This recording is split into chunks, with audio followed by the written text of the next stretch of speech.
Անընդհատ ազդանշաններ, թարթող զգուշացնող լույսեր, իրար հերթ չտվող մեքենաներ։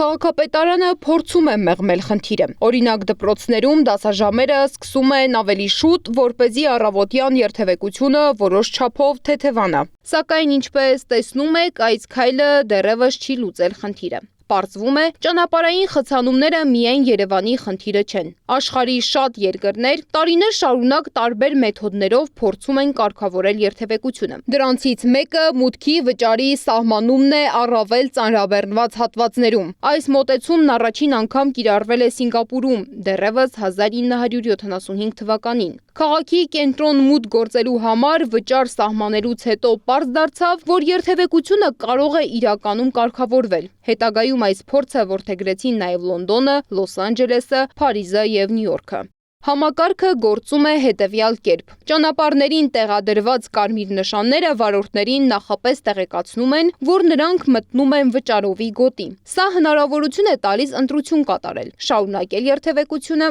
թե ընտրել այլ երթուղի։ Իսկ Չինաստանի ավելի քան 14 միլիոն բնակչություն ունեցող Գուանչժոու քաղաքում խցանումներ գրեթե չեն լինում։ Այստեղ խիստ սահմանափակումներ են գործում քաղաքում չհաշվառված մեքենաների համար։ Աշխատանքային օրերին առավոտյան ժամը 7:30-ից 9 և երեկոյան 17-ից 19 այդ մեքենաները պարզապես իրավունք չունեն մտնել քաղաք։ Սկզբում նախազգուշացնում են, հետո կրկնվելու դեպքում տուգանում։ Միևնույն ժամանակ Գուանչժոու քաղաքում լայնորեն տարածված են հեծանիվներն ու մոփեդները, որոնց համար նախատեսված են առանձնացված գոտիներ, իսկ մետրոն դարձել է քաղաքացիների ամենօրյա տեղաշարժի հիմնական միջոցներից մեկը։ Պեկինում ևս մեքենաները ամեն օր չեն կարող երթևեկել։ Քաղաքում սահմանափակումները կիրառվում են ըստ շաբաթվա օրերի և ավտոմեքենաների պետհամարանիչների։ Օրինակ, երկուշաբթի օրերին փողոց դուրս գալու իրավունք չունեն այն մեքենաները, որոնց պետհամարանիշը ավարտվում է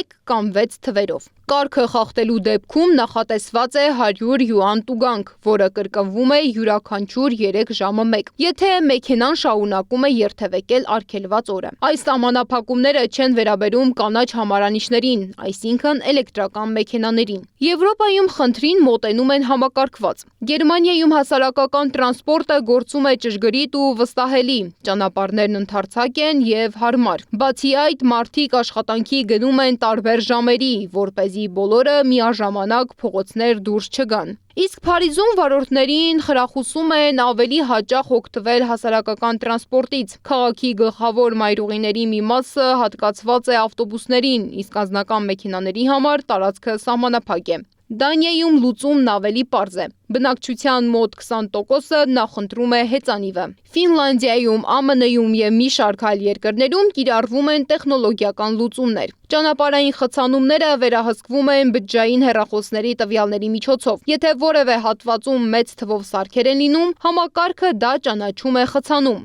և էլեկտրոնային ցուցատախտակները վարորդներին անմիջապես տեղեկացնում են դրա մասին։ Հարավային Կորեայում շատերը հրաժարվել են անձնական մեքենաներից ու նախընտրում են հասարակական տրանսպորտը։ Այն այնքան արդյունավետ է գործում, որ ճանապարհներին տեղադրված վահանակները վարորդներին իրական ժամանակում ցույց են տալիս խցանումների կետերը։ Մասնագետների կարծիքով ճանապարհային խցանումների դեմ պայքարը հնարավոր է միայն այն դեպքում, երբ կիրառվում են համակարգված մոտեցումներ, ժամանակակից տեխնոլոգիաներ և գործում է զարգացած հասարակական տրանսպորտ։